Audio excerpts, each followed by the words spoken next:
This week on the Jock and Nerd podcast, we review Season 2 of The Boys spinoff, Gen V. Plus, Warner Brothers Discovery is officially for sale, more Star Wars movies that never got made, new Miami Vice movie landing some hot talent, Robert Kirkman is giving us an adult animated Transformers G.I. Joe crossover show, Rug Boy got to see Frankenstein, and more, all in this edition of the Jock and Nerd Weekly for Monday, October 27th, 2025. Hi, this is Gilbert Gottfried, and you're listening to the Jock and Nerd Podcast. Why? I don't know. Check one. All right, this is for all you fans out there. Let's give it up. Jockin', we nerdin'. We funny, disturbing. We jockin', we nerdin'. We spoiler alert. Oh yeah! Hello, listener. What is up? Thank you for pressing play and welcome to the Jock and Nerd Podcast, where we give you comic book and superhero TV and movie news, reviews, whatever we choose. Jock and Nerd. My name is Imran. My name's Anthony. He's the Jock. And he's the nerd. And joining us is a fella who's got several people hiding in his Slack hole right now. Oh, it's a whole universe in there. We call it the old Gadolka-dunk. But you could call him Rug Boy. What's up, Rugs? How's that Slack hole? Who's in there? It's a party. It's a party. I think We're checking ID and everything. Oh, man. He got the... We got a guy at the door. He's got a doorman, a velvet Make rope. sure you're wearing proper shoes. Yes. And, in a large prophylactic covering your whole body. Yes. Go into the Slack hole. It's lubed. Yeah. And you just slide right in there. Cosmic universe in the Slack hole, just like on Gen V. It's fantastic. It's warm. It's moist. I don't know. I think we got it. I think we're there. We started with something gross. We did. started with something gross, ties it all together. But look, we're going to review Gen V later. Got a little bit of news here up top. Let's get to it. The Jock and Nerd Podcast. Well, I've been following this story of the courtship between Warner Brothers Discovery and Paramount. It's been very interesting. We've already talked on the show about David Ellison, Skydance Media buying Paramount and then very quickly making aggressive moves like locking down rights to the UFC, poaching the Duffer Brothers, Stranger Things creators from Netflix, locking down a 5-year deal with the South Park boys. And then the last we talked about this, rumor was he was thinking about buying Warner Brothers Discovery. Welp, he has sent some interest, and that has caused Zaslav and Warner Brothers Discovery to officially confirm, yes, Warner Brothers is officially for sale. Oh, shit. They are out there. They are playing the field. They've got lots of interest. When they did announce this, their stock went up a little bit. And the stock is still kind of low. We'll talk about the stock price later because it's kind of crazy. But right now, this is the three options they have in front of them, right? Number one, they can continue with their previously planned mid-2026 split. In April next year, they're planning to split Warner Brothers and Discovery apart like it was before Zaslav came and merged them all together. Second option, outright sale of the entire thing to interested parties. Or a third option is separate deals for either of these businesses.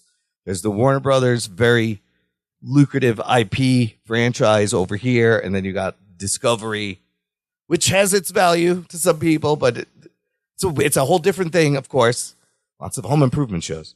Warner Brothers got such a big hard-on for Warner Brothers Discovery is they have submitted not one, not two, but 3 bids, all of which Warner Brothers has rejected. Oh, you're saying Paramount. Sorry, Paramount. Yes. David Ellison really wants Warner Brothers.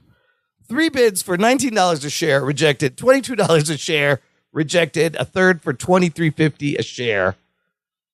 This would estimate the company, this deal here, somewhere between $60 to $80 billion. But it looks like Zaslav's holding out because other people are interested. Rumor is Amazon Comcast, Universal, Netflix, possibly even Apple are other potential suitors. But Paramount wants it so bad that they have, not on top of these bids, they have offered Zaslav a co-CEO and co-chairman job at Paramount if they buy it. They're like, look, we'll buy this out and you can come help run everything with David Ellison as co-CEO, co-chair, which is crazy. Anthony, business-wise, comments on these. Who should buy it and what is the best?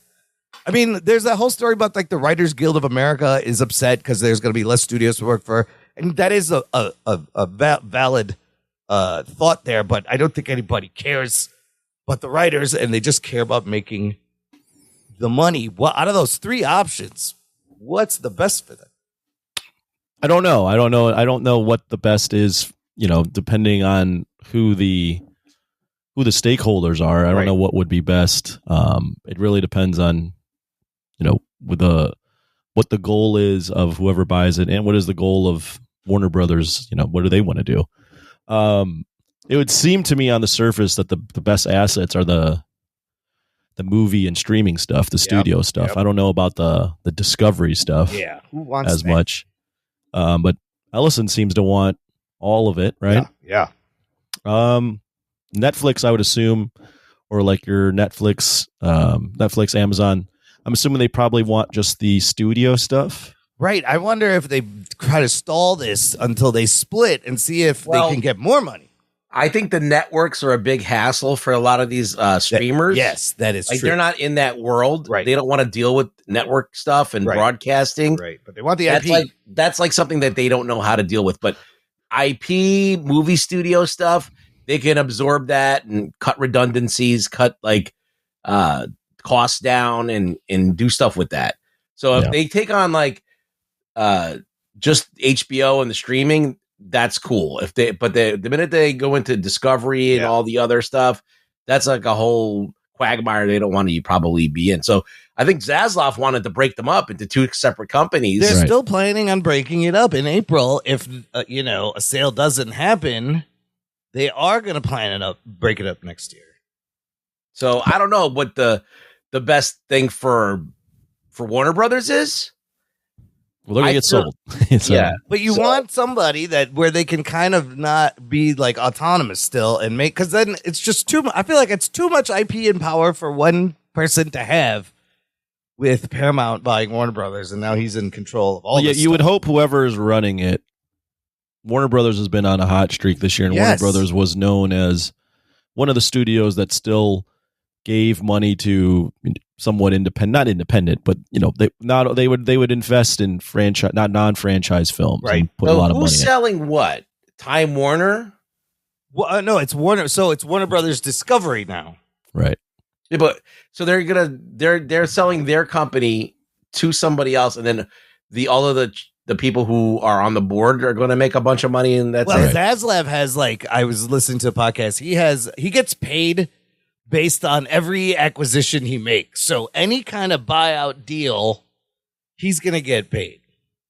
So to him, it's all win-win. But I mean, the fact that they've turned down I just don't know why they would sell anything to begin with. It's a company on its own. It's making money. Why would you want to sell it? Well, here's a fun, I looked up the price at sale and purchases for the last few years. So in 2016 and 2018 was when AT&T bought Warner Brothers. And they bought them at the time for $85 billion.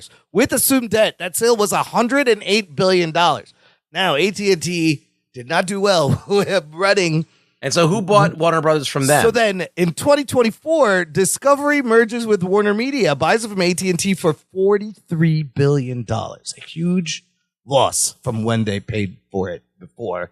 This current deal now, and then Zaslav comes in trying to fix things. They had this streak of 7 movies that opened. So it's basically Discovery's trying to get rid of Warner Brothers. Yeah, Warner Media, Discovery, Zaslav, both of them. So now, if he's going to get 60 to 80 billion, he has doubled what he paid for it. Well, not he, the company. You're saying the company, if he paid for but it. He facilitated this, basically. Trying to fix. Remember, he was he killed the Batgirl movie, and he was canceling all this shit and tax write-offs, and they kind of, to their credit, the DC brand is in a better place than it was, and they had the string of these hits this year. So yeah, I mean, this is the time if they want to get out right now. They're going to make money, and I'd be curious from from our perspective, or the things we like. Right. I'm curious. James Gunn's got to be thinking. Well, yeah. I hope I hope he does become the co-CEO then because they'll keep him. Yes. David hired me. Yep. Whereas if David doesn't get hired, or if it's new ownership, do they let James Gunn still just run DC? Yeah. You have Mike Abdi and Pam DeLuca running the whole studio, so you keep them in charge. I don't think they would necessarily get rid of James Gunn because he's if you start another universe right away, that's just terrible. They got to kind of stay the course, but may not give James Gunn carte blanche. They might have someone stepping on his neck a little bit. Yeah. Right. The next company. So you never know. Like the situation with Gunn could change. He might want to quit if that's the case. Right. So it's a little bit weird, a little murky with what'll happen, but I feel like they're going to hold on to Gunn unless he quits. Yeah, it should be this is a big shift in the industry. Yeah, it's going to be a lot of consolidation and a lot of jobs lost. Their stock is crazy. Like a year ago, it was like it was $7. And then just recently when he made that announcement, it jumped to 19, 20, 21. I think today was at 21. But in March 15th of 2021, the stock was at an all-time high at $73. It's got ways to go. It was a quick peak, and then it died real quick. So I don't know why it was so high in 2021 when that was the year they were releasing everything day and date on HBO Max. Maybe that's why. Maybe also HBO Max had just come out. That's what it was. Yeah. Man, that would have been the time to sell any shares you had because it's not gotten anywhere near close to that since 2021. But I just hope whoever, I don't know, Paramount having it is a lot of things to have in one place. Yeah, I mean, it's just, if Paramount gets it, it's just another consolidation, right? Because Disney acquired Fox. Yep. So now it would just be the players would be Disney, Paramount, Universal, Netflix, and whatever Amazon comes out of like an Amazon, Apple. Like it just less big studios to invest big money in movies. Yes. And so that's a little disconcerting. And I don't think Disney wants to purchase this because you're like you said, they just bought Fox. They got all that shit. Apple could certainly afford it, but again, do they want to be in the network TV and have the hassle of all that other shit? Or if, like, I think I brought this up earlier when we first talked about this, but if Netflix were to jump in the game, maybe this would be their door to doing theatrical releases for stuff. Well, side tangent on Netflix and theatrical, there has been some interesting developments there. Whereas they've been trying to put movies for Oscar contention into theaters for short runs so they can be considered. Them and AMC have kind of made up, and they got two big things happening. K-pop Demon Hunters coming out again. Yes, in Halloween, sing-along version. The first time they put it out for a weekend made $18 million for them.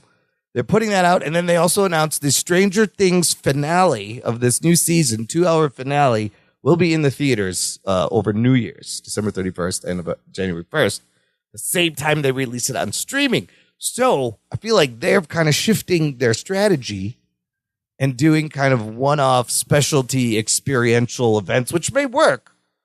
It's free money at that point. Well, if you put Stranger Things. I never understood Netflix's reticence to put stuff out in the theaters because I already pay for Netflix. Yeah. They already have my money.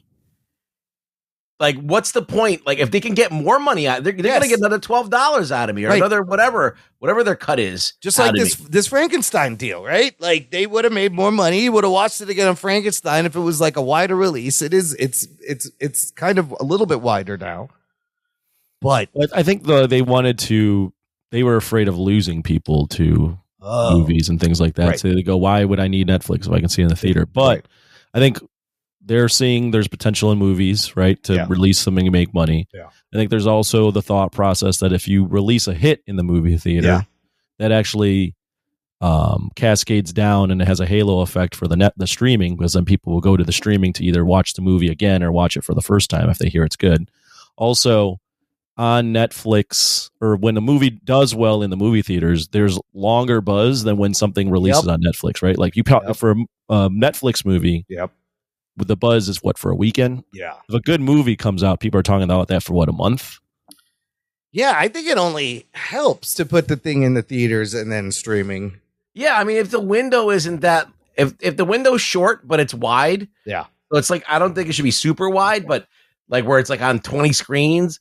But like if it's available generally and it's out for 2 weeks, I think that's good. I don't think that'll ruin that much. I think even you can even release it for a week if it's released wide, and then get everybody who wants to see it, make a bunch of money, because most of the money that they make is in the first 2 weeks anyway. Right. You don't need it in there. Bulk of the money. Right. You don't need it in there for a long time. No. And then it'll generate buzz, and then people who didn't get to run out and to see it in the theaters will just have to see it on Netflix when it comes out. Yeah. I mean, I think that K-pop Demon Hunters thing surprised them. It surprised me. I was like, this fucking movie's been out for 4 months and it made $18 million just because of the buzz, and it's a fun movie. So lots of crazy things happening on the streaming and in the theaters here. We'll see. We'll see how the sale goes. I will be following the courtship. Maybe they'll go on a date. Maybe the date's still on. What else happens? Maybe they throw water in their face. But this is a big merger, and it won't be blocked by government things this time. We'll see. I don't think. Because here's the other thing. If David Ellison does buy it, he now controls CBS News and CNN all under one thing. That's, I don't know about that. That's a little shady too. But we'll see what happens. Listener, let us know. It's not like they're far apart anyway. They're doing basically the same thing. So yeah, but it's like how much is they're going to be told what they can say and what they can't say. One person owns it there, who's friends with a certain someone else. You know. Oh, you're worried about it going? I don't know. That way? I don't know.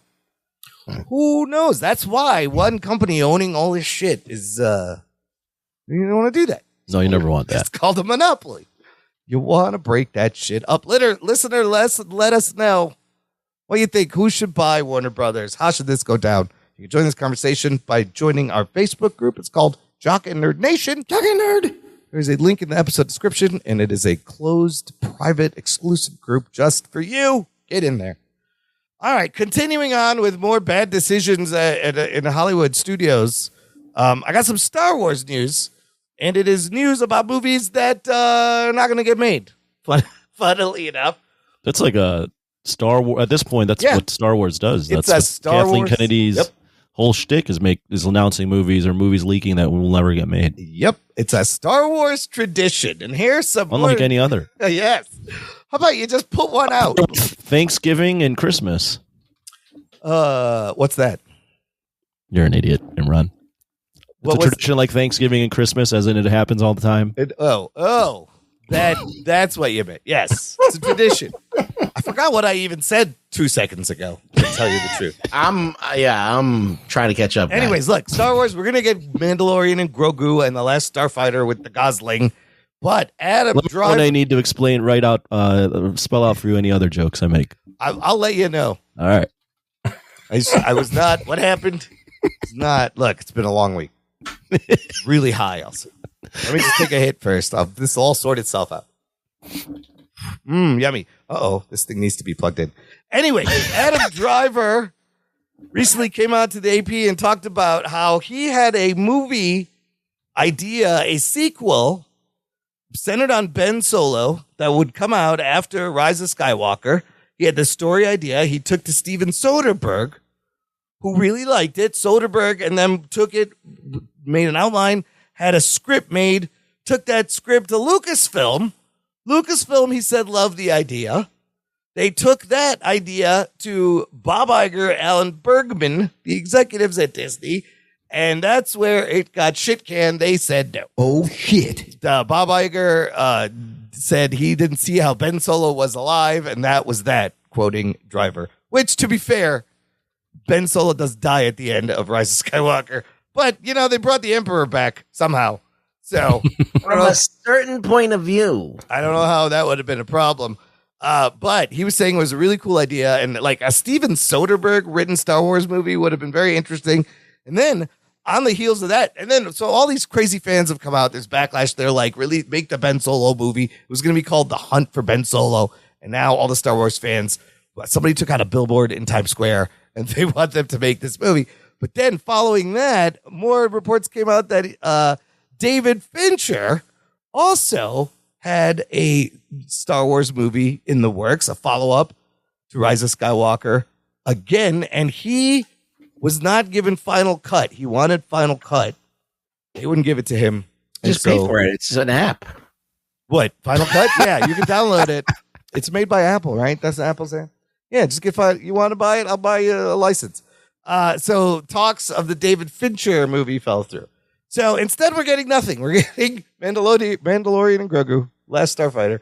But man, Steven Soderbergh and David Fincher Star Wars movie, people are coming to you with actual good talent, and you're just turning them down. I don't know. Ruggs, what do you make of this?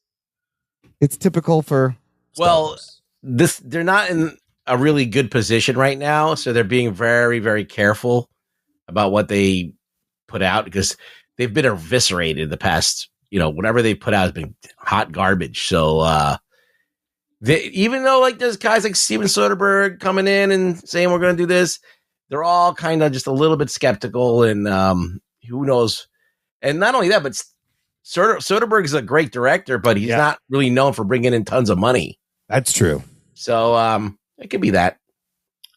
Also, I guess Rise of Skywalker, that whole trilogy, maybe not the best, and maybe they just wanted to. But they're making a Rey movie still, I think. Of course they are. That's Kennedy's baby. She's still there. She is supposed to be stepping down soon. I think early next year. And David Fincher actually got his start in Star Wars, turns out. He was a crew member on Return of the Jedi. Which is very interesting. Did you see what Fincher is what he's doing now? He's doing those Manhunter series, those monster series, isn't he? Oh, Mindhunter? Yeah, whatever. The serial killer shit. Yeah, no, Monster is a different series from Netflix. He did Mindhunter, which he may come back, but he's doing the sequel to Tarantino's Once Upon a Time in Hollywood with Brad Pitt's character, but he's doing it for Netflix, which is also, and this last he's doing a sequel to Once Upon a Time in Hollywood. Well, it's a follow up with what was his name? Whatever Brad Pitt's character. Stuntman? Yeah. He's not involved in the Facebook social network sequel. No, well, that's funny. I think that went to Soderbergh. They're working on each other's sequels. And then that also is going to be interesting. Oh, no, sorry. That's Aaron Sorkin. Aaron Sorkin wrote the social network. It's going to be called The Social Reckoning. Mikey Madison in the cast for this one. And Jeremy Allen White. Bill Burr is going to be in it, I guess. Jeremy Strong. This one is going to be interesting. I just heard a thing like they're going to have a whole thing about January 6th, like blaming Facebook for that. But yeah, he is writing and directing. He's directing. So he's directing the sequel, Sorkin. And David Fincher is over there doing a Tarantino sequel while Aaron Sorkin is doing a David Fincher sequel. It's a little confusing. It's all over the place. Well, the premise that you started this with is a little misleading because these films were never actually greenlit by Lucasfilm. Yeah, no. But I think what happened there is I think those movies are interesting, but Lucasfilm is in such a mess of what kind of direction they want to go in. Yeah, they don't know. That they see that these directors are almost doing like a land grab to get in and make their own version of Star Wars, but if they don't even know where the universe is going, they don't want to greenlight things that might be against what they're trying to accomplish, and maybe they don't even know what they're trying to accomplish at this point. So I can kind of see why these would get turned down. Yeah, I don't think they know what they're doing, where they want to go with anything either. If you don't know where the ship is supposed to land, you're not going to give another captain the wheel for like an hour. Well, you need somebody that's in charge that knows the direction that the place is going in. When you have Kennedy on her way out and you don't know who's going to succeed and what their vision is, it's kind of like not the right time. Right. And then another rumor that Rogue Squadron, Patty Jenkins thing that's still being talked about. I saw there's a new rumor that they're going to retool it and it's going to be a TV show now. and they're probably just going to change everything. But that was like 2020 when they announced that. So I did all these moves. I feel like they're just grasping for things. They don't really know. They're just throwing shit at the wall right now. We're doing something. Yeah. We got Mando and Grogu. Man, everybody loves fucking Baby Yoda. Just fucking milk it. I bet we'll get a Baby Yoda popcorn bucket. You can eat out of his head. It'll be great. Cool. Yeah.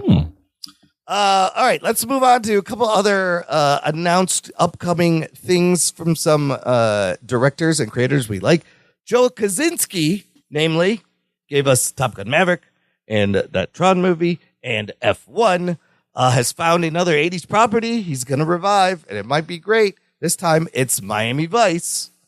He is doing an adaptation of Miami Vice and in talks to star as Sonny Crockett, Austin Butler, and Michael B. Jordan in talks to play Ricardo Tubbs. Is it going to be in the 80s? Well, now this is a good question. Should this be set in the 80s? Absolutely. I thought I heard that, yes, he will set it in the 80s because if you didn't know, we had a remake about 10 years ago, 2006, Michael Mann with Colin Farrell, Jamie Foxx. I've not seen this movie. Didn't do well. Good. Ruggs, have you seen it? Yeah, it's pretty good. It is pretty good. It's a Michael Mann movie.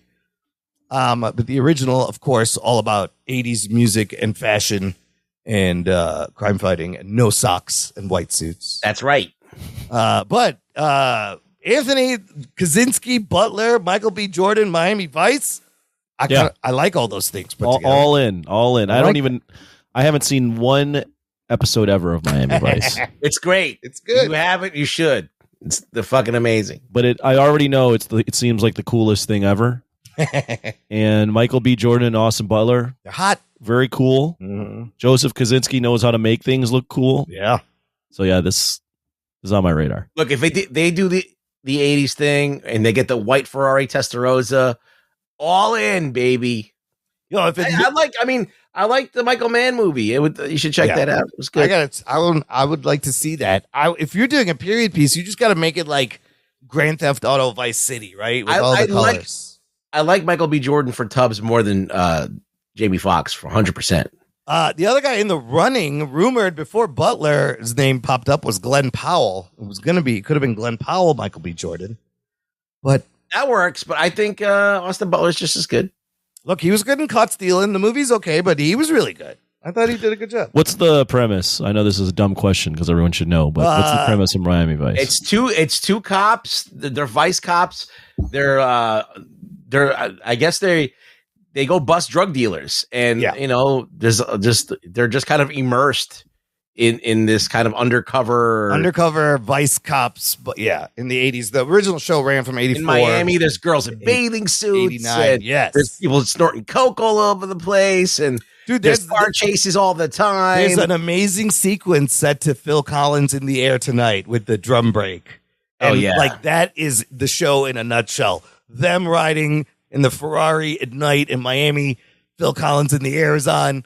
That's the fucking show. They're two cops. Yeah. And, Sonny Crockett, he's kind of like the rough and tumble dude, and Tubbs is like the smooth operator. It's like it's a buddy cop crime thriller. Yeah. It's everything that you want to watch in a TV show. And if it's set in the 80s with those colors, it could be dope. So. All right. Yeah, that's kind of exciting. And then lastly, I got this another exciting piece of news about two beloved 80s cartoon properties. But first, I got to ask Ruggs, are you familiar with Robert Kirkman's Energon universe? No. Okay, so he has this comic book series called Energon in this Energon universe. And it started with original characters he created called, what are they called? Void Rivals, right? And then in that book, he teases a Transformer. And then in 2021, he gets the comic book publishing rights from Hasbro for Transformers and G.I. Joe and puts them all together and actually makes very successful comic books for Hasbro. It's Hasbro's best-selling comic, 7 million units sold worldwide. So now they're going to adapt the Energon universe for animation, and it's going to be an adult animation in the vein of Invincible. So picture this: Transformers, G.I. Joes, violent adult animation like Invincible. I'm down already. Geek boner. That sounds great. What do you think? Is that a better way to use Transformers G.I. Joe IP than trying to make these live action movies, which none of them have really worked? It's crazy because they don't necessarily belong together, but they were on side by side. Yeah. Like when you were watching these after school, when you got home or on Saturday morning, they would always be G.I. Joe and then Transformers. So the fact that they're in this other, I don't know what Void Rivals is. I don't know what the fuck That's that is. his original IP where it starts. So I don't know about them either. Okay, I have no idea what Void Rivals. I guess they're. I don't know. It says here that they're a comic of ancient extraterrestrial racial war. Oh. So it's these two warring extraterrestrial nations. I don't know. So I guess that's okay. That works. Okay, so you got aliens. Yep. Transformers. And then G.I. Joe. And then G.I. Joe. And then you could probably mix in the fucking crazy supernatural. Let's get some Serpentor in that motherfucker. I love Serpentor. Yo, if he shows me some like adult R-rated Transformers G.I. Joe Yo, shit, do you know what Serpentor is, Anthony? No. Oh. from G.I. Joe, Serpentor. So, okay, Cobra is the bad guy. This is the bad guy terrorist organization. So they're always coming up with some weird science shit. So their leader, Cobra Commander, is like an inept asshole. And so they're like, fuck him, we're going to make a new leader. So they get the DNA of all of the most badass people in the world and Sergeant Slaughter, the wrestler, and combine their DNA and create Serpentor, the ultimate bad guy. And he looks like he's like a dude, but he's got this costume on that's like a snake costume. Yeah, he's got like Cobra. And he's like he's like the ultimate fucking badass. So I want to see that happen. He has the brilliance and strength and cunning of like the worst historical villains of all time. I'm like, that's dope. That guy's amazing. Bring that to life and make it R-rated. Get the fuck out of here. I want to see Serpentor now. There should be just a Serpentor movie. I mean, they teased at the end of that Beast Wars, the last Transformers movie. They teased there was a G.I. Joe tease in the post-credits scene. Oh, this is Serpentor. Yeah, like I had him. And if you could find that figure on card, the original, it's worth a lot of money. But I had him, and he comes with a little thing that he rides on. Yeah, it's a scooter that he rides. Well, it's like a hover serpent hover thing. Yeah, a hover cycle. Yeah. He's got a cool cape. I like Serpentor. Serpentor's awesome. I love the concept. I mean, I just think it's great. He's like the ultimate. He's like in Twins, Arnold Schwarzenegger's he's the character. Yeah. He's made up all the fucking best dudes. Yeah. Oh yeah. And then Danny DeVito's all the leftover shit. He's the Serpentor is the Arnold that. It's a great thing. Anthony, do these franchises mean anything to you? I know you've seen the movies and whatever, but like the cartoons, the toys, did you ever have them? Rattle those off for me again. Transformers, G.I. Joe. Did you ever have the toys? I was never a big more Transformers than G.I. Joe, but honestly, I wasn't really huge into either of those. He was Power Rangers. I was you had the Power Marvel Rangers toys? stuff. I was Power Rangers. Yeah. Did you have action figures when you were? What about wrestling figures? Wrestling figures. Wrestling figures. Okay, that makes sense. Yeah. But if they give you an adult Invincible style crossover, does that do anything for you? I think that's amazing. Yeah, I think if it's fun, I would watch it.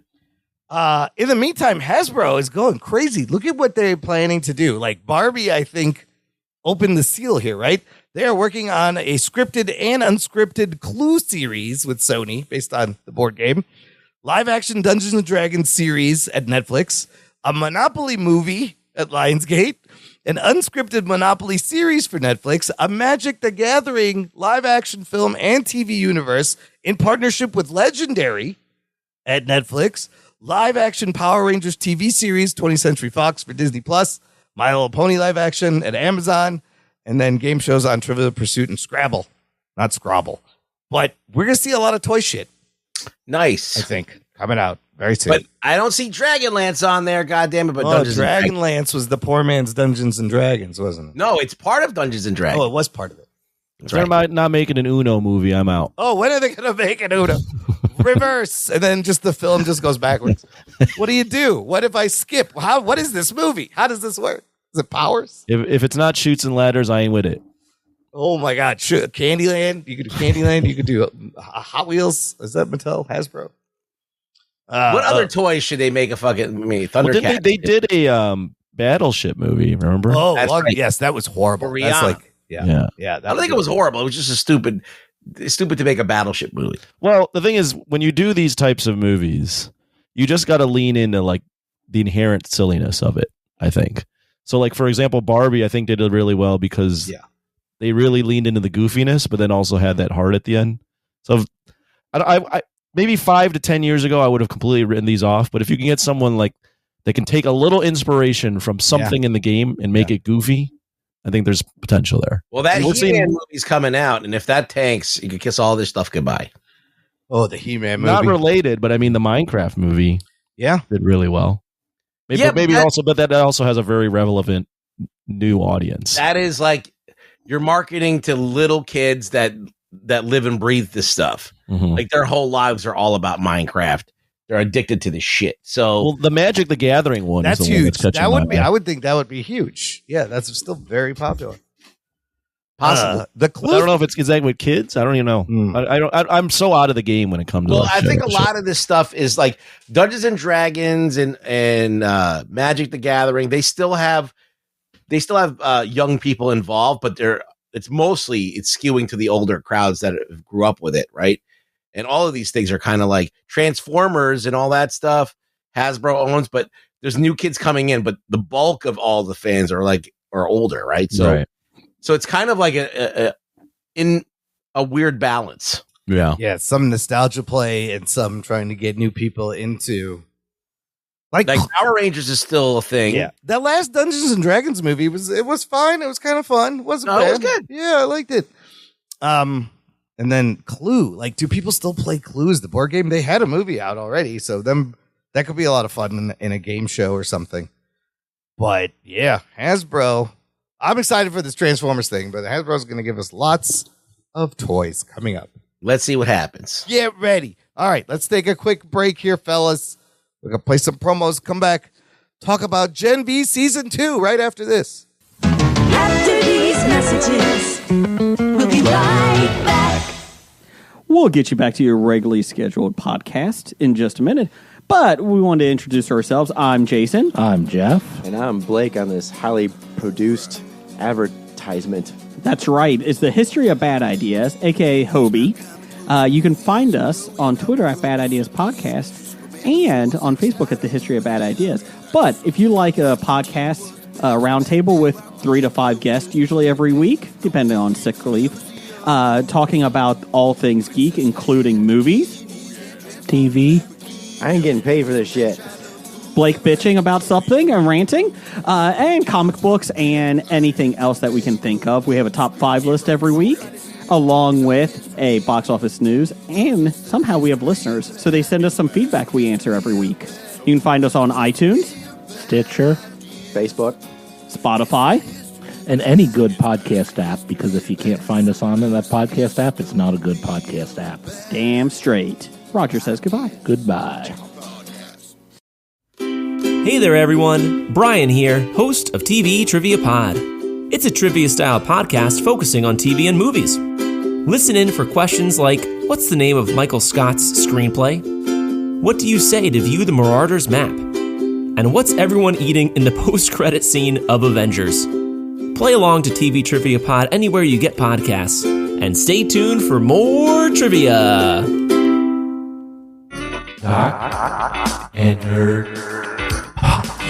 Listener, if you enjoy the show, this is a great time around the holidays here to give back and join our awesome Patreon fan club. Just visit jockandnerd.com/Patreon. Jock and Nerd. There is a link in the episode description, and for as little as $3 a month, you get stuff like access to an exclusive podcast feed where the shows come out a little bit early. There is instant movie reactions, bonus movie reviews to enjoy there. You can join us for our monthly virtual hangouts on Discord. The next one will be November 20th. It's a Thursday. You can also pick any movie for us to watch and review. There's a tier where you get an exclusive t-shirt. Lots of fun stuff over there. Check it out. jockandnerd.com/Patreon. All right, fellas, we're here. Let's talk about it. Gen V Season 2 has finished. We got all 8 episodes. We've been talking about it over the last couple of weeks, but we will do a full deep dive. Here are your spoilers. Strap yourselves in, you fucks. Spoiler time. So, a lot of things they are dealing with this season. And I guess we got to start with the unfortunate death of actor Chance Perdomo, who played Andre in between the seasons. And as season 2 comes back, there's a lot of focus on Andre's death. We also have things like the Odessa Project, Marie's Powers, Cypher, this new principal with shady background, and then just your general college friend dynamics and wacky The Boys type stuff, like people coming out of other people's assholes. You gotta love all of that. Anthony, before we get into the finale, go just overall thoughts on season 2, first 7 episodes so far.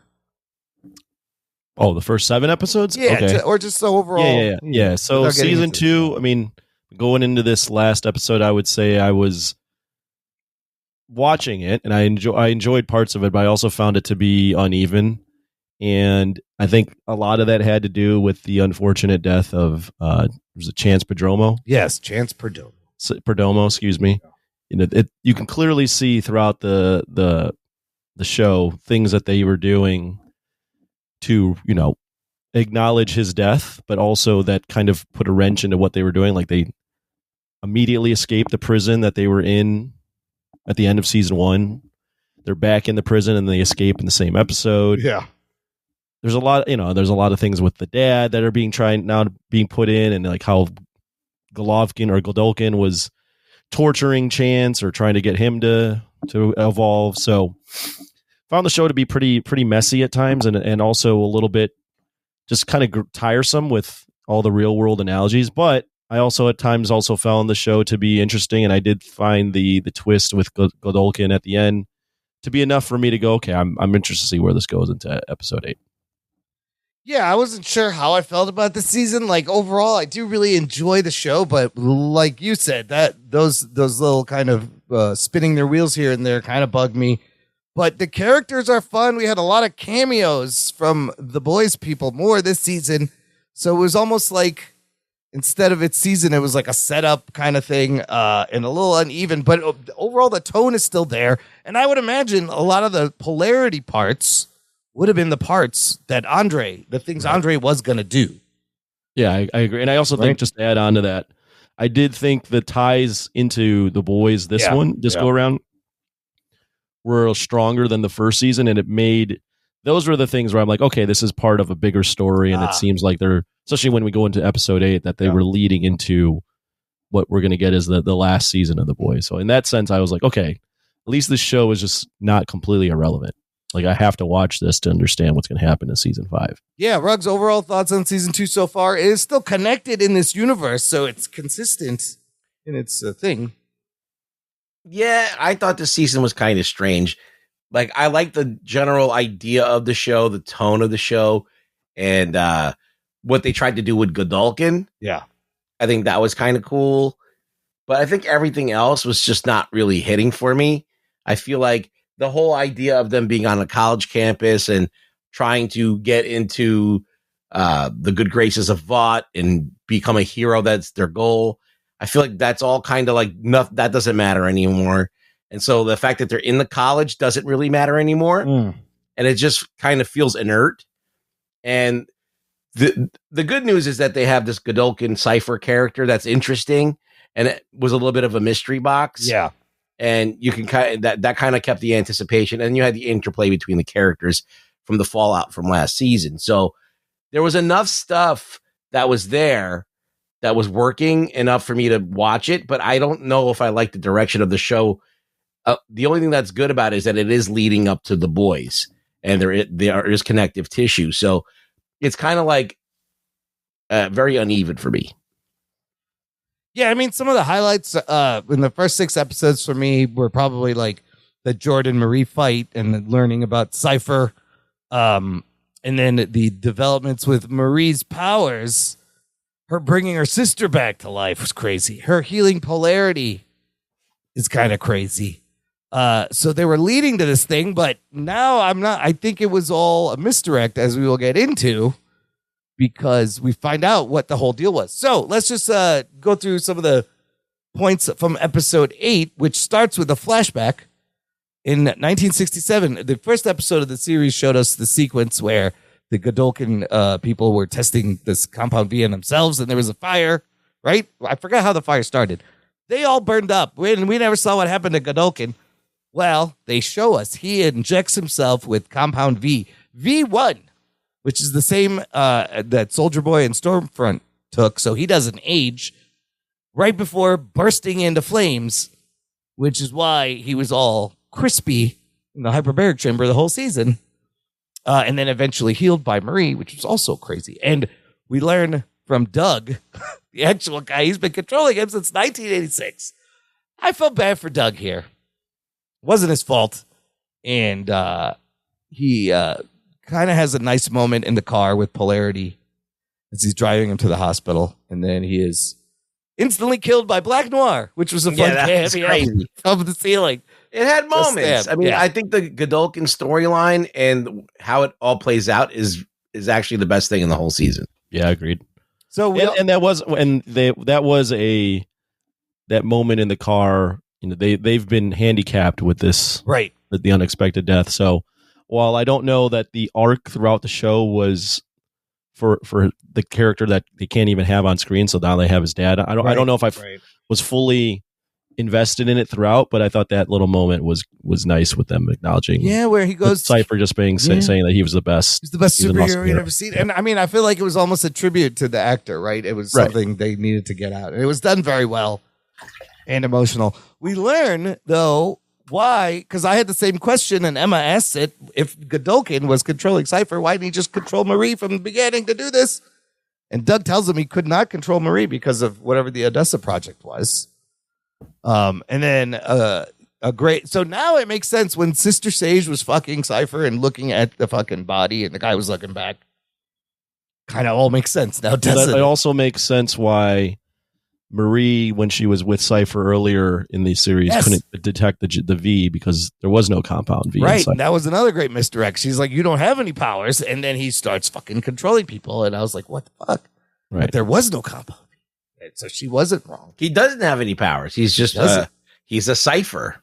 He just has mind control. Well, no, he doesn't. He's just a puppet. Yeah, he was just a puppet. I did love that scene where Godolkin's just indulging in everything like a fucking slob because he can eat and stuff. And gets nice silk sheets. Oh, yeah, it's a high thread count.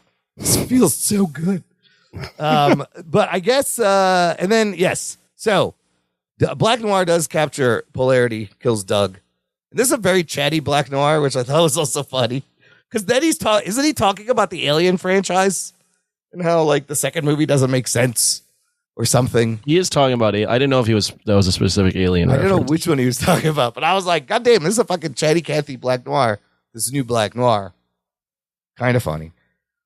Some other nice moments. All the girls are friends again. Emma and Kate and Marie all make up. And so that's nice because she did cause them to get tossed into Elmira in the first place. And Marie finally heals Kate. I thought that was nice. But what's weird is just like a moment before that, she was trying to heal Doug and she was like, I can't do it. But then she heals Kate. Whatever. It's fine. Oh, then she had a little time. So then things. She ate a Snickers bar and she was fine. Yeah, that's all. She was just hungry. Then we get more about Godolkin's plan and Sage's plan kind of not being in sync. And you also get the thing from Sage that she's kind of nervous and she starts to see that maybe this was not a good idea, teaming up with Godolkin. So what was Sage's plan? See, I don't think we know. She had a phase 2 of a plan that involves Homelander being alive, but I think it also involves her controlling Homelander, manipulating it. I don't know. But isn't that Godolkin's plan? Yeah. Yes, that was it. So I'm not sure, or she We don't know what her plan was. I found that the writing of this whole like overarching plan to be kind of sloppy. And the reason I say that is at the end of the last episode, Godolkin reveals his plan. I'm going to cull the herd. Right, exactly. And then you have Sage confused on what his plan is, and then he has to like re-explain his plan again to her. Oh my God, he tells her a whole different story in this episode. No, but then he tells her what he's going to do.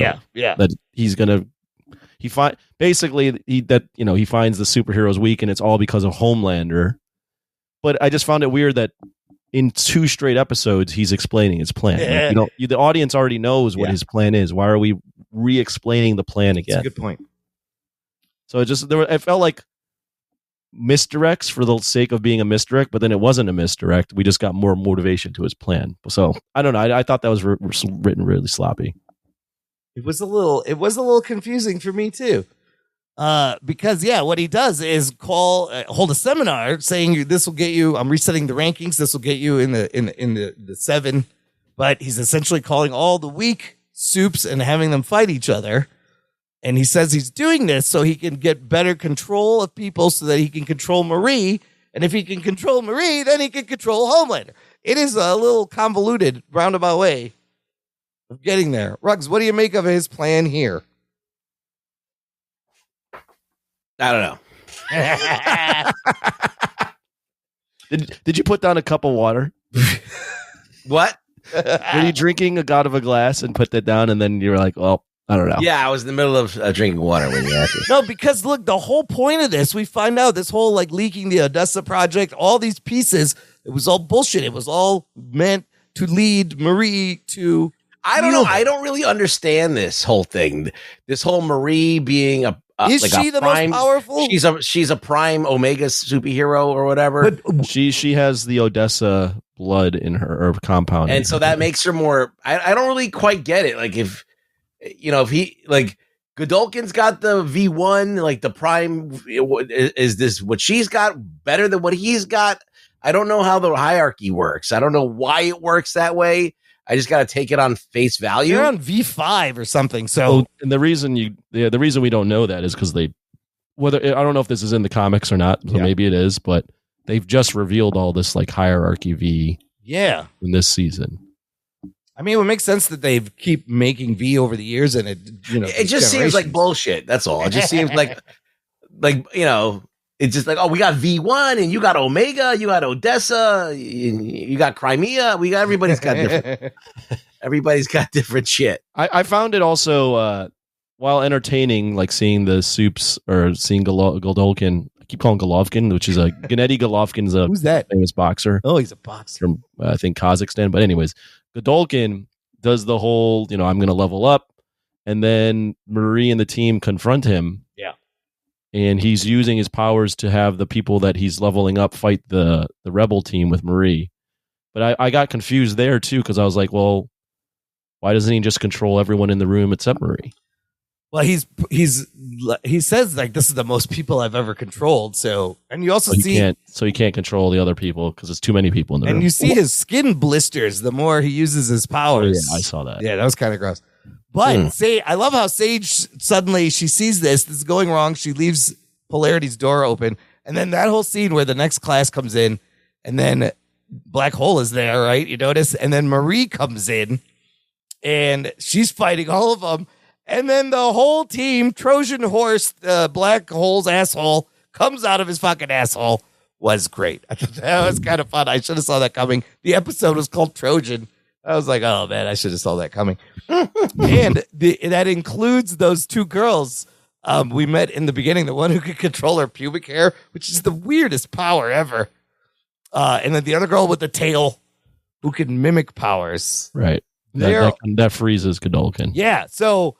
there, and then you see Emma get big. She kicks him, and then the pubic hair girl. Was just like that was like she got big and small real quick. What was that? Well, but it's showing us she can now like control that, right? She had to like puke and eat and shit, and now she was just able to do it real big, real quick. Anyways, this fight ends. Well, Polarity also comes in to help, right? Or is that before? Yeah, he helps. he helps because Polarity is like the hero that tips the scales because Godolkin gets control of Marie. Yes, actually, I kind of love this whole sequence. Right? They think they Which have. I also don't understand. Well, how did he all of a sudden have he got leveled up? So yeah, they just write it that way. So that would have been Andre, but his powers of like controlling magnetic fields, I think, is the excuse they give. No, I'm not saying that. He can they establish disrupt- that. I'm talking about right before that, Marie is about to kill him, and then he just goes, "Thank you," and all of a sudden he has control of her. Oh, yes. We can. Okay, I think I know what happened there. So before that, it's great. They get the pubic hair girl, grabs Godolkin, and the tail girl has his powers, and she's puppeting Godolkin and everybody he's controlling. And this lasts for about 90 seconds. So they got short time to get the fuck out of there. They get out of there, and I think The time ran out. the time ran out because, and I love Marie's lines. He's still incapacitated, and she's like, "We beat you, all of us, even the useless ones." She starts to float him, and I think the time ran out, and he gets hold of his powers, and now he is able to control Marie. And I was like, "Oh shit! Oh shit!" So let me just jump in there. To me, that's not written very well because it's just not. If she runs out of time, it's like, well, don't be an idiot and taunt him. Yes, she did what the bad What guy they should does. have done is there should have been some sort of thing that distracts her momentarily where she can't finish him right away. Yeah, she should have just finished him right there. 'Cause the way it's written, like if you're describing it as the time ran out, Yeah. she's just an absolute moron again and just taunted him instead of just blowing his head up right away. Yes, there were several moments where she should have just done that. Absolutely. But Bad. Bad writing. Yeah. She waited too long, and I was like, they "What needed are to you give her doing?" like the whole girl power ending. So yeah. Yeah, and the thing is that like I was expecting maybe a larger battle or something more. Well, once the CGI blood started tornadoing around, I went, "Oh, they don't have enough money to do anything cool." Yes, here. they got a Blade 1 ending going on. because the blood didn't look good. The blood circling them. He's controlling her. And then Annabeth, her sister, realizes, oh shit, this is my vision that I've been seeing. And she's got them all on the ground and she's monologuing. He's monologuing as her. She's about to kill him when Polarity shows up, pops them all, knocks them all out, fights Godolkin for a second. And then Marie walks up and just fucking blows his head off. And goes, that was for Andre. Why didn't you do that earlier? I don't know. And I love her line though, where she's like, thanks for the level up, asshole. And then how the whole thing ends, Vought is coming. They got to get the fuck out of there. Polarity is going to stay. They get in a car. They drive off. They pull over to take a piss. Starlight finds them, cameo. Asks them to join the resistance. And then A-Train shows up, cameo. And he's like, you're fucking rebels now. Let's get off the street. So this is going to lead, obviously, it has to lead right into season 5 of The Boys, the final season. And then a pretty great Nine Inch Nails song at the end, right? That was Nine Inch Nails. Hand that feeds. Don't bite the hand that feeds. I was like, oh, that's a dope song. But my questions were, what was Sage's actual plan? I don't know. I asked you that. You Yes, didn't have an answer. I don't know, but he might have fucked it up because she was like, first, we need to figure out how to introduce you to Homelander in a way that doesn't make him feel threatened because he's insecure and he just does the live video. So he must be watching all of this because isn't he in charge of everything at the end of the last season of The Boys? He runs Vought. Right? He runs Vought. He runs the fucking the whole country. So that may fuck up her plans for him in the next season. Who do you think played the bad guy better? The Cypher, the Doug guy, or the Godolkin guy from the 60s? Oh, for me, the Cypher guy. Right? I think so too. The Godolkin guy. That guy looked like a straight up douche. The Yeah. Godolkin guy looks like a twerp. I saw his ball sack there. Yeah, we did see his It wasn't taint. really, that was a stunt. It was a Cypher. stunt. We saw stunt ball. Cypher's taint. Here, let me go into this real quick. So I thought the episode, while I thought it was entertaining, you're seeing some of the questions I had because I just found it to be confusing, the pacing of the of this episode and things that were happening where I was like, well, why did that happen? Why is it happening like this? Why are they re-explaining his plan? Why is there the red herring that this plan wasn't the plan? Like it just, there were entertaining moments, and I did like the ending of it leading into The Boys season 5. But it felt like the what I feel about the show, where it was just a up and down season. Yeah. They were dealing with the things they had to deal with, and other than the Cypher storyline and Marie, I didn't find all the other characters' storylines to be that interesting. Like, for example, big part of season 1 is the dude that was in the mental asylum had a brother. Sam, right? Yeah. And I felt like Sam this season really had nothing to do other than be the sulking ex-boyfriend. He was in the love triangle with Emma, so you had that. But that love triangle wasn't even that interesting in my opinion. And the introduction of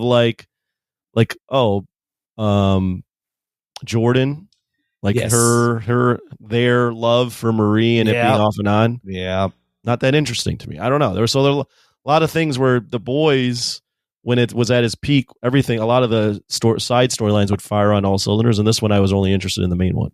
Yeah, it's a Jordan and Marie thing. You know, they break up, and she just wants to be friends. Kate has a whole redemption arc, but how interesting was that? And how believable Kate was redemption that? arc doesn't even make any sense. Yeah, it doesn't. Like, I would never trust that person. Yes, that's why Marie wouldn't heal her, because you should not be.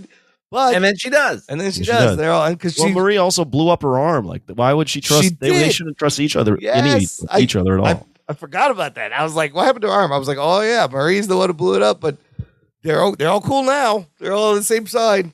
They've joined the resistance. And then Sage and Godolkin's plans could have been a little. It's pretty sloppy. It's kind of weird. Yeah. And I don't know, will there be a season 3? And so what are we expecting going into season 5 of The Boys? Are we going to see any of these people? Well, they're all confirmed. I'm hoping that they all kind of are part of this next thing, and they're the resistance, right? So yeah, I looked on IMDb, on Wikipedia. And okay, so they're all going to be there. All right.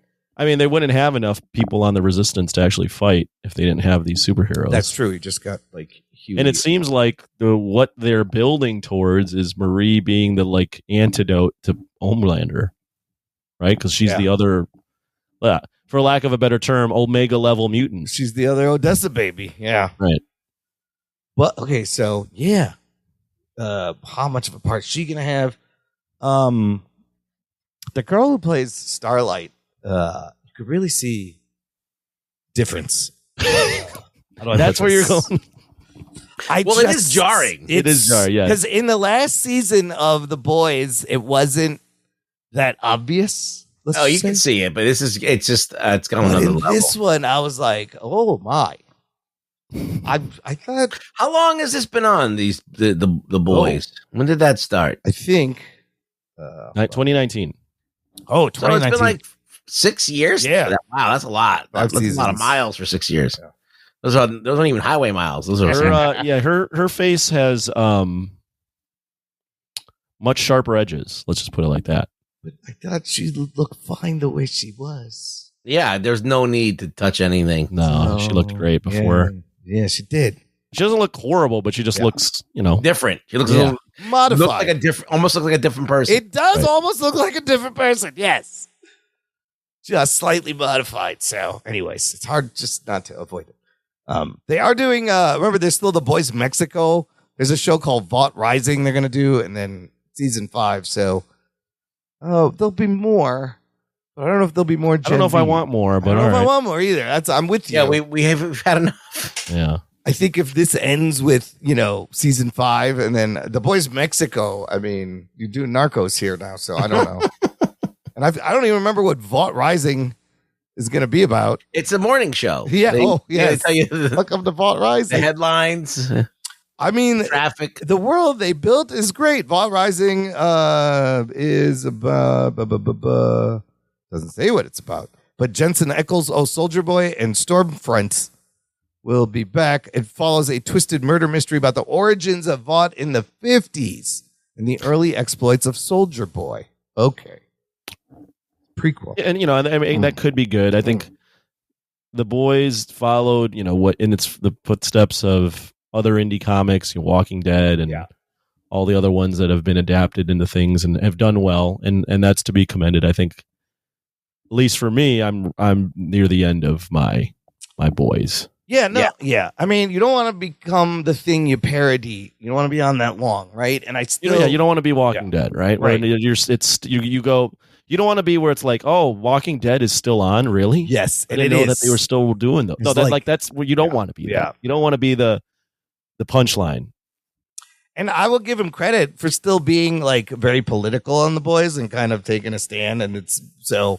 For me, that's tired now. It's tired, but they can really do something topical if they do it the right way. But I might watch that Soldier Boy thing just to say Superman at home. Superman, Soldier Boy. It is, yeah. So it's gonna be interesting. I think 5 seasons for The Boys is probably enough. Well, 5 seasons and then 2 of the Gen V. 2 Gen V. It's great. Yeah, I think that's about enough. Yeah. Whammy you. I mean, I'm enjoying this franchise. It's still, sets itself apart. It still has some surprising parts. But you're going to get to the point where the violence and the shock stuff just is not shocking anymore. So that's when you should call it. I think that's and it wasn't built around that, right? So there was substance, but you can only do so much of that before you got to have a plot that's very well written. And I felt like this season it wasn't. Yeah, all right. Well, let's give it a rating and a ranking, Anthony. 6 out of 10. 6 out of 10 for season 2. Yeah. So not as good as the first season.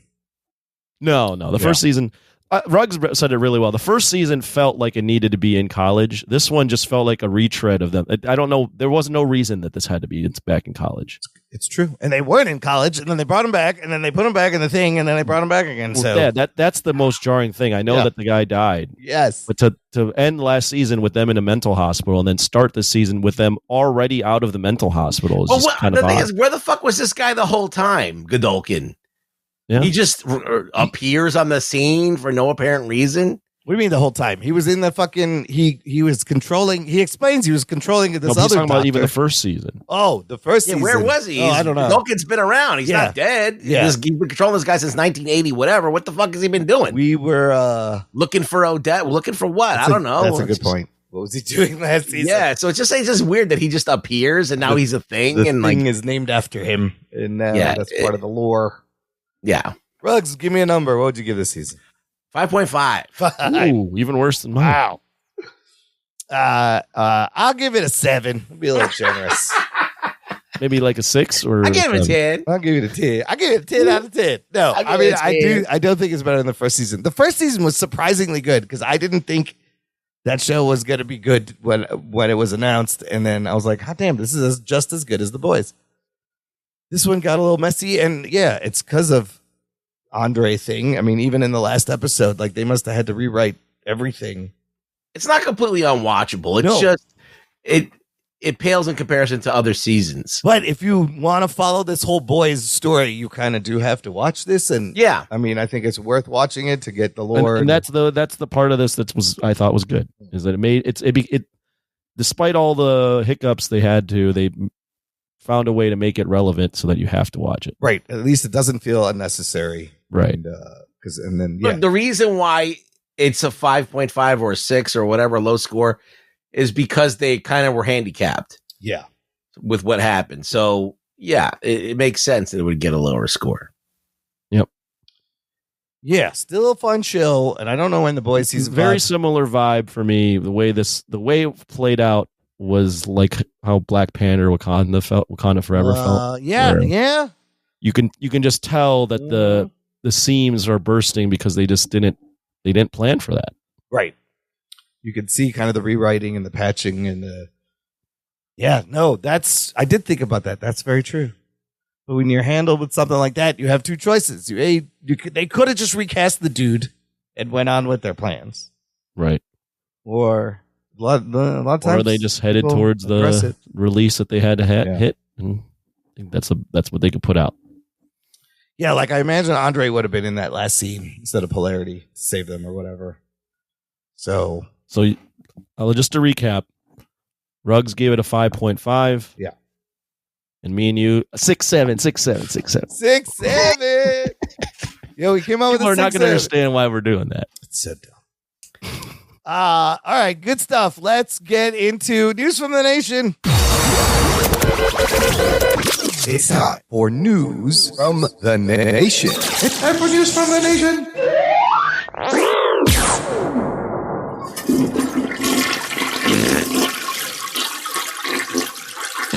It stinks. It stinks. It stinks.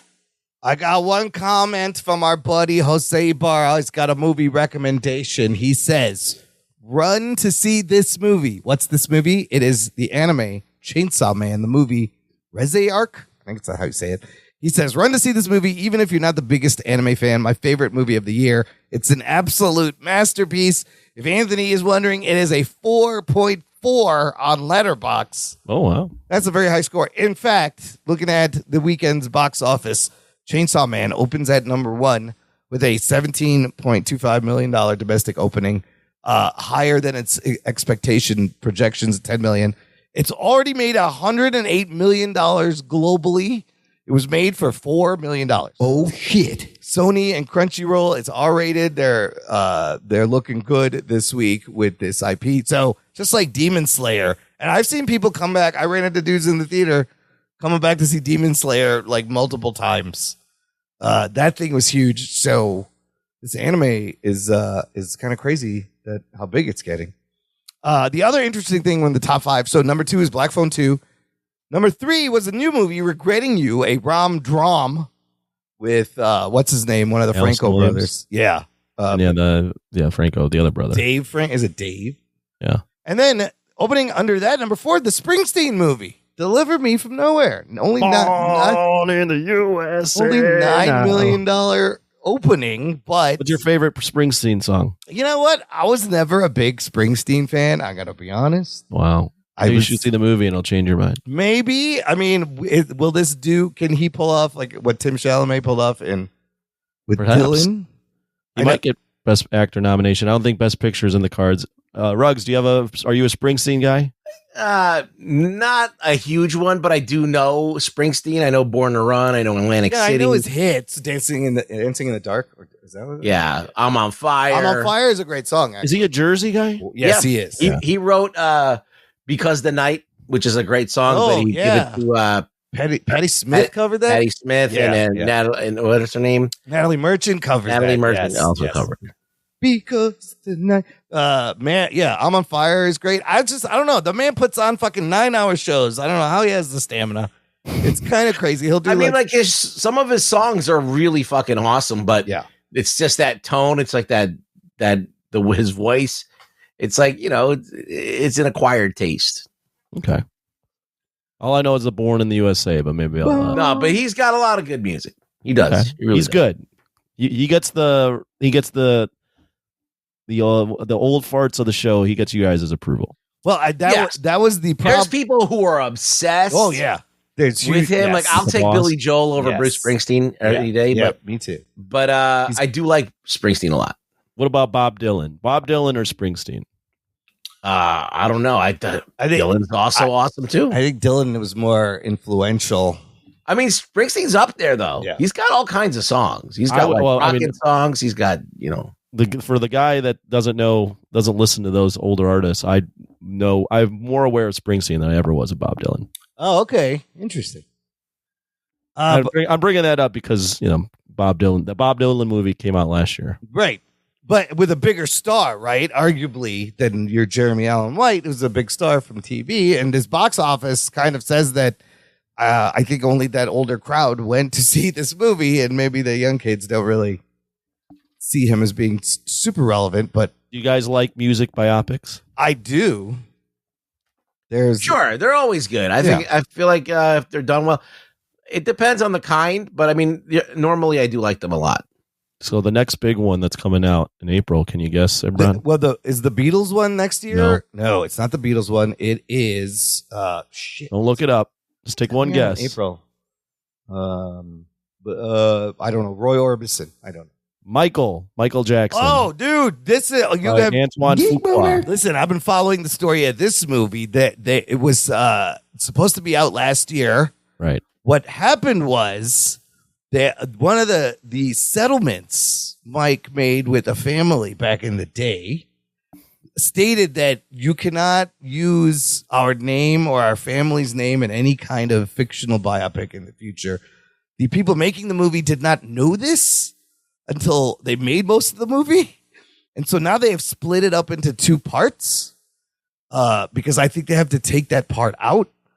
But there was a great miniseries long ago, and the first half dealt with him because it is 2 careers, his kid life with the Jackson 5 up until when he starts becoming solo, and then maybe Thriller or Bad Everything afterwards could be a movie. But I'm super excited for the Michael biopic. It's about time. I knew you would be. His nephew is playing him, and apparently he looks like him. Right. But it's going to be touchy, and you're going to, I want to see, do they even deal with the touchy? Touchy is as in... no pun intended. Literal. Do you know something we don't? No, but I thought that story was interesting where they didn't know we can't use. So I don't know if that kid was a big part of the story. But so the Michael movie, just I don't see that as being split apart. It says the premise is that it follows Mike's career from Jackson 5 to his death. So his whole spanning fucking his entire life. Whoa. Or Jackson, at least the Jackson 5 part. Whoa. Because you could split it up into two movies. Well, the Springsteen movie is just about the creation of one of his albums. Well, that Dylan movie was about a year in his life or something, or 2 years. Right. Yeah, it depends on how you want to do it. You want to do the big sweeping from birth to death type thing, right? Or you can do concentrate on a pivotal moment of his life. And I don't know, they're doing that whole sweeping thing. They're doing the opus. Yeah, that's a lot more ambitious. The Springsteen movie is about the creation of the album Nebraska. I mean, I think Michael's going to be huge, and I think those Beatles movies are going to be fucking huge. Not a big fan of Glory Days, Anthony? That's a sports song. Glory Days. I'd have to throw it on and hear it to understand the reference. Yeah. Anyways, go see Chainsaw Man. Anyways, go see Chainsaw Man. Let's finish with what are we watching? What did you guys actually watch, Anthony? Did I only give you 1 or 2? You gave me 1. Okay, so then I watched If I Had Legs, I Would Kick You. Oh, another Oscar movie there. Probably not, but maybe Best Actress. It's about stars Rose Byrne. What's his name is in this movie? Shit. While I look it up, it's about this lady that is alone with her kids for a while because the husband is out of town. Christian Slater's in the movie. Conan O'Brien's in this movie? And Conan O'Brien. Oh my God. Christian Slater's her husband.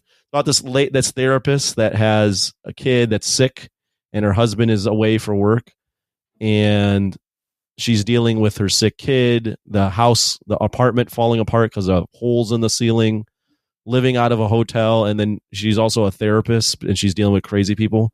So it's this psychological comedy drama that where you're just, the whole intent of the movie is you just get more and more stressed throughout the entire movie because all this shit's just falling apart around her. Does she have legs? She does have legs. Okay. So she can kick 94% on Rotten Tomatoes, this one. Yeah, it's not meant to be a movie that you throw on. You're like, wow, I really like that. But it's like a Uncut Gems, but even more stressful. That's what that sounds like. Yeah. Frenetic editing and pacing kind of stuff. Yeah, sound designs, very beeping, a lot of beeps because of medical machines. Oh, man. And close-ups, and it's just very frenetic. Yeah, frenetic is a good way just to get your heart rate up. I like that sometimes. Sometimes it's good. Okay. Well, you don't need to see it in theater, but if it's on screen, I'd say give it a whirl. Okay. If I had legs, I'd kick you. Rugs, you watched a bunch of things I want to hear about. Yeah, I had a full week of watching movies. So I watched, I happened upon Apple TV, this movie that came out in 2024 called Wolves, starring Brad Pitt and George Clooney. Yeah. And the setup of this story is they're both fixer guys that you call when shit goes bad, and they get called to the same job. And for a reason, you'll find out why, but they kind of have to work together and cover up this murder, and hilarity ensues. It's kind of a black comedy. It's not like an out and out slapstick comedy, but it's just the fact that they're working together. It reminds me a lot of that movie that we just saw, the one with the guy, he finds the money. Caught Stealing. Yeah, Caught Stealing. and the other one with Honora, like kind of like it's funny, but it's not, kind of thing. So it's a good little movie, but it's not like great. It's not going to change your world, but it's it's a good way to blow a couple hours. John Watts writing and directing. Yeah, that's the Spider-Man guy, right? Yeah. And then Austin Abrams is in this. That's the junkie from Weapons. That's right. He is in on HBO Max now. I keep seeing this tile on Apple TV, and I never clicked it. Yeah, I was just like, "Fuck it, I'm watching it," and then I did it. I've seen this movie for like a year. So then, would you recommend that one? If you got nothing else to watch, okay. I wasn't upset that I watched it. Okay, he ain't mad about it. I am mad. Yeah, it wasn't. I can't tell you it's great. Okay, it's just all right. It's all right. It's an all right. Look, you're gonna have Clooney and Pitt. That their charisma alone can carry the movie. Sure. So you know that. It's fine. It's a fine film. You could watch. All right. Then I went to the theater. Yeah. To watch Chris Stuckman's directorial debut. I almost couldn't say it. Shelby Oaks. Oh shit! Oh shit! Have you heard about this movie? Yeah. I mean, we're movie reviewers, and he's like the preeminent one, or was until he stopped reviewing movies. And decided to make a movie. He made a movie, and guess what? He made a movie. Look, online, you're going to see a lot of discourse of how it's the worst movie ever. I don't think that it is. I was just talking to the guys before we came on, and I was saying Barbarian does way more stupid shit than this movie does. Oh, really? But what this movie does not have, unfortunately, is the payoff at the end. Okay. It's got a way. The pace is more deliberate. It's kind of a slower pace, slower burn movie, and it's very derivative of other movies. But and he does everything well. Like the cinematography, the acting is good. The person who's in the movie is directed very well to do certain things, and there is moments of tension. It just doesn't culminate to something satisfying, and that's the ultimate sin, I guess, in this movie, is that it's a little bit boring and it doesn't really pay off. But as far as directing is concerned and music choices and shot choices, I think that he did pretty good. So that's my opinion on it. I mean, should you rush out to go see it? If you want to see a kind of, middle of the road horror movie, that's the thing about this thing that's really the accomplishment is that it costs like $1 million to make. Yeah, I was just looking up the budget, and it's only made like $2 million. Yeah, so I mean, it's a no budget movie, so you have to judge it accordingly. There's Blair Witch Project cost a little bit less than this, but I mean, it's not a big movie, so you can't really have the same kind of expectations like as a Barbarian. How much does Barbarian cost? It was probably a lot more, right? So so go with that expectation. You'll be fine. The movie is 59% on the Rotten Tomatoes at the moment. But yeah, I really think that people are, he's criticized a lot of movies in the past. And so the knives are out, my friend. Is this karma? Is this more karma coming back? But I mean, for a first project, right? Hopefully he wants to get more work. Maybe somebody hires him. I think he will. I just think that the writing, the biggest problem I think is the writing. I think he could direct fine. It's just he needs a better writer. Or a better story. I think he wrote the script. Yeah, he wrote it too, and the script idea wasn't bad. And actually, what is it about? Without spoiling, I can't really. I don't want to spoil it. It's like a woman looking for her sister, right? That one. Yeah, there's a bunch of YouTubers that are paranormal experts, and they all disappear. There you go. Okay. And the sister of one of them is trying to find her sister that's now been disappeared for 12 years. I like that he made a movie about YouTubers. That's kind of and then just at the beginning of this movie, something happens that kind of a new piece of evidence shows up. Okay, and that propels her into going into these certain scary places to find her sister. And that I'll say that'll be it. Okay. No, I just think I was, really wondering what. I mean, it's Halloween season. Go watch a scary movie. Yeah, and because it's Halloween, I watched lots of Frankenstein shit, including the Frankenstein. Oh no, you saw it? You saw it? Yeah. GTD's Frankenstein. I saw Guillermo del Toro's Frankenstein. I know that we want to do a full review, so I did one on the Patreon if you want to check it out. Yes. So I watched Frankenstein at the Alamo Draft House. Oh, fun. It was a good I'd never been to the Alamo. And I went to the one in Staten Island, and then it was really, really cool. We got him. Yes.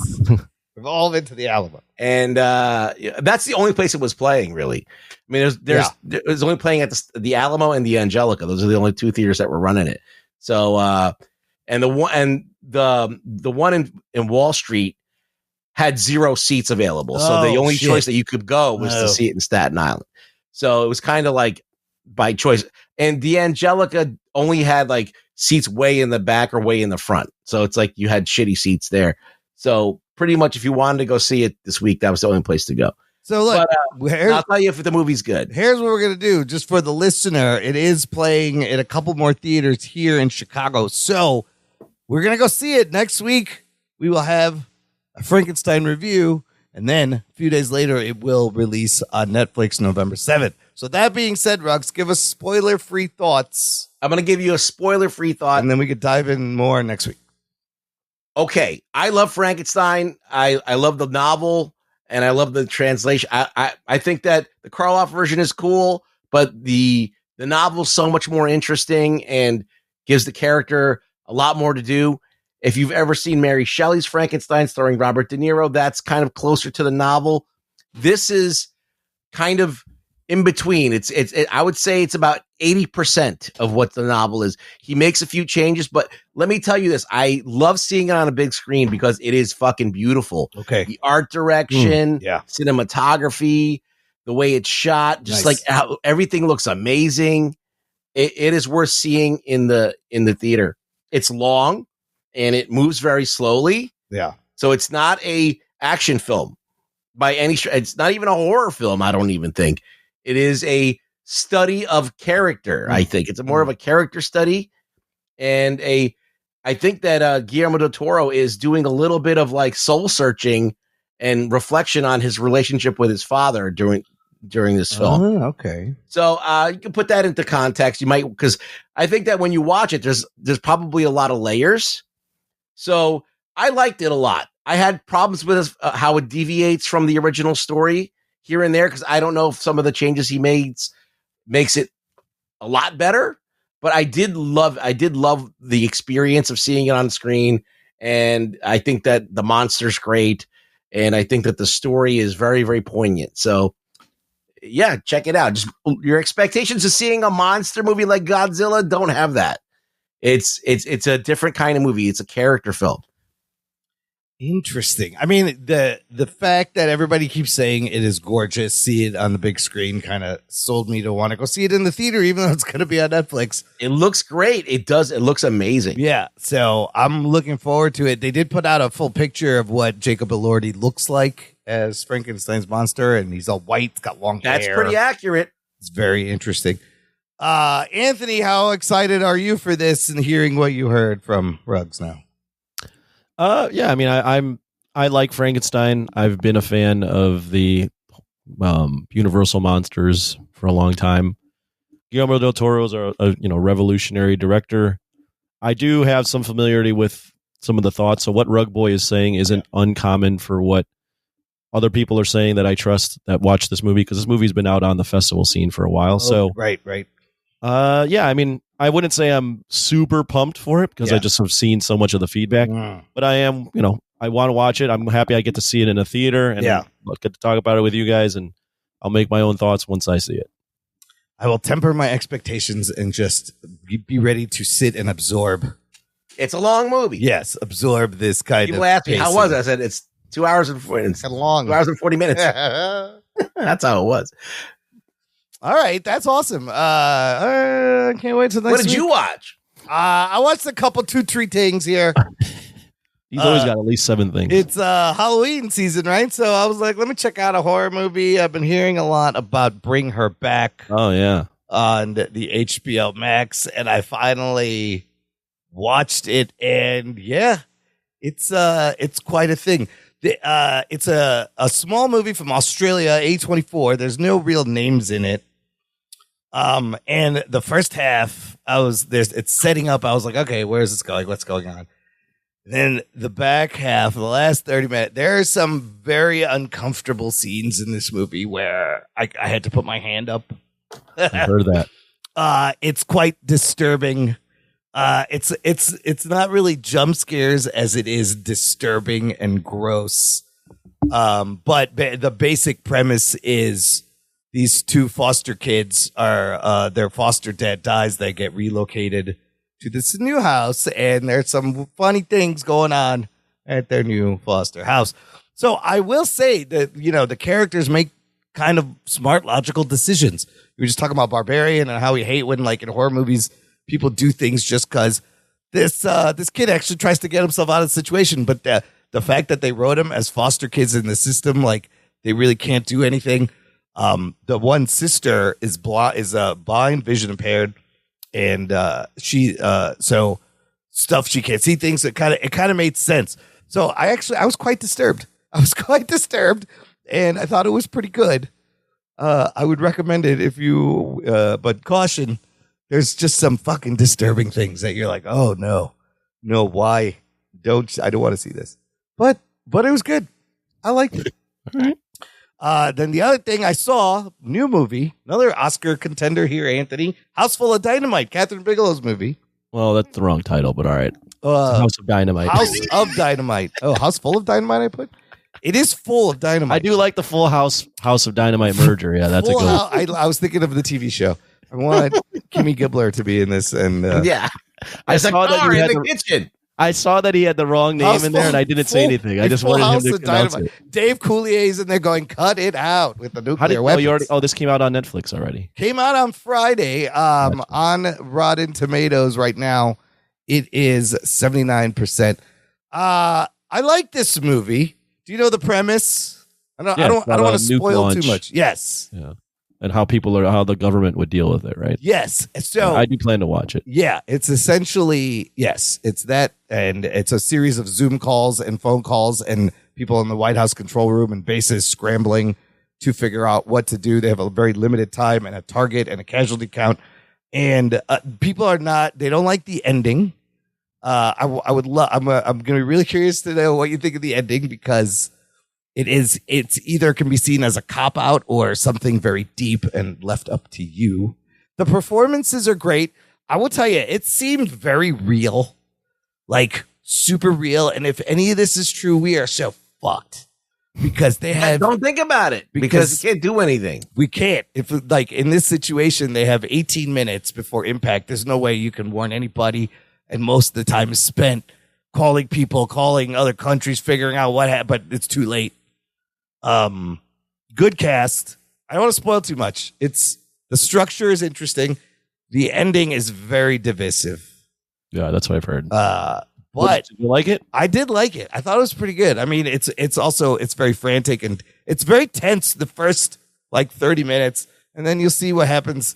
It kind of like some of the tension gets let out, but it's a fucking tense, tightly cut, lot of handheld shots movie of just a very real nuclear threat, and you asking the question, can the person in charge deal with this, what they ever going through? Probably not, because you don't have a lot of time. You got to make really hard decisions, and everyone reacts to it different ways. So it was pretty good. And then the last thing I checked out, just because I was like, let me see what the fuck this is all about, was the Minecraft movie. And it was fun. It's a fun movie. It's super stupid, but fun, like wish fulfillment adventure. Like if I was a kid, like it reminded me of like a Goonies or a Never Ending Story or some kind of kid adventure movie. And Jack Black's funny, and Jennifer Coolidge has a random storyline. And yeah, now I know what those things are called. All them fucking Minecraft things. It's very weird, but it's fine. It's fun. I had to see what the kids are talking about. Are you gonna pop Minecraft on and play it now? First we mine, then we craft. That's Minecraft. No, absolutely not.